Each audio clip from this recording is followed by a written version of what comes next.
They say a person's greatness is determined by their thoughts. This timeless truth has been proven time and time again by the lives of some of the most successful people in history, like Elon Musk, Steve Jobs, and Jeff Bezos.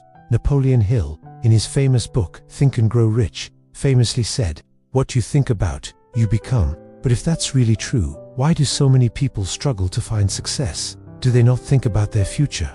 Do they fail to see their own potential? Today's story will uncover the answers to these questions and teach you a powerful lesson along the way. We'll also learn some new words to enhance our English skills, so stay with us till the end. I promise, this video will be worth your time. Once, in a busy railway station, there lived a beggar. Every day, he survived by asking passengers for spare change as they waited for their trains. One day, as he was begging, he noticed a well-dressed businessman stepping onto the platform. Seeing his expensive suit and confident posture, the beggar thought, "This man must be really rich. If I ask him for money, he'll surely give me a generous amount." With this hope, the beggar approached the businessman and stretched out his hand. But instead of giving him money, the businessman looked at him and asked, "Do you always just take from others? Have you ever given anything to anyone?" The beggar was startled. He had never heard a question like that before. Confused, he replied, "Sir, I'm just a beggar. I survive by asking for alms. I have nothing to give to anyone." The businessman smiled slightly and said, "If you believe you have nothing to give, then you also have no right to ask for anything. I am a businessman. I believe in exchange. If you can offer me something, I can give you something in return. But if you have nothing to give, I cannot give you anything either." Saying this, the businessman boarded his train and left. The beggar stood there, stunned. He kept replaying the businessman's words in his mind. "I've been begging for so long, but no one has ever said this to me before." He wasn't rude, but he spoke the truth. If I can't offer anything in return, then why should people give me anything? For the very first time, the beggar realized that maybe this was why people never gave him much money, because he offered them nothing in return. That night, he lay awake, deep in thought. "But what can I give? I'm just a beggar. I have nothing." Yet the businessman's words kept echoing in his mind. "If you want to receive, you must first give." 2 days passed. The beggar didn't ask anyone for money. He was too busy thinking. On the third day, while sitting at the station, he noticed a patch of wildflowers blooming near the tracks. Their vibrant colors caught his eye, and suddenly, an idea struck him. What if, instead of just taking, I offer something in return? What if I give people a flower every time they give me alms? Determined, he walked over, gently plucked a handful of flowers, and went back to his usual spot.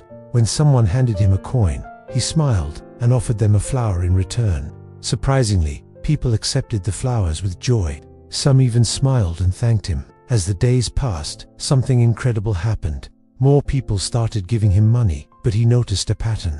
As long as he had flowers, people gave generously.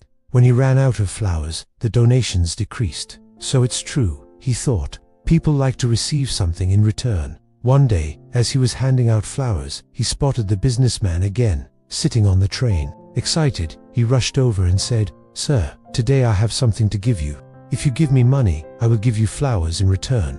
The businessman smiled, handed him some cash, and took a few flowers. "You have truly understood the value of exchange," he said. "Today, you are no longer just a beggar.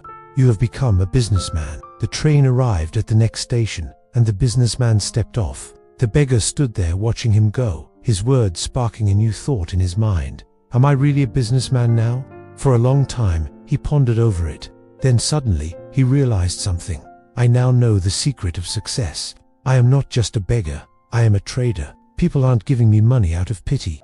They are paying for the flowers I give them. This means I have a business. Excited, he made a bold decision. That day, he left the railway station and never returned as a beggar again. 6 months later, at that same railway station, 2 well-dressed men met. They exchanged a handshake, but one of them had a curious look. "Do I know you?" one man asked. The other smiled and replied, "Yes, we've met twice before, right here on this very train." The first man frowned, trying to remember. Then his eyes widened in surprise. "Wait, you're the beggar, the one I refused to give money to, and then later, I bought flowers from you." The former beggar laughed. "Yes, that was me. But today, I am no longer a beggar. I run a successful flower business, and I'm traveling to expand it further." The businessman was astonished. "That's incredible. What changed?" The flower seller smiled. You taught me one of life's greatest truths. We only receive when we give. That day, I realized that I was never really a beggar. I was a businessman all along. I just had to see myself that way. The two men shook hands again, now as equals. Then they boarded their trains, heading towards their respective futures. Life is shaped by how we see ourselves. If you believe you are small, you will remain small. But if you recognize your inner potential, you can achieve greatness. So don't limit yourself. See yourself as strong, capable, and successful, because when your thoughts change, your future changes too. If you liked this story, give it a thumbs up, comment below on what you learned, and subscribe to the Wisdom Tales. Share it to inspire others. See you in the next story.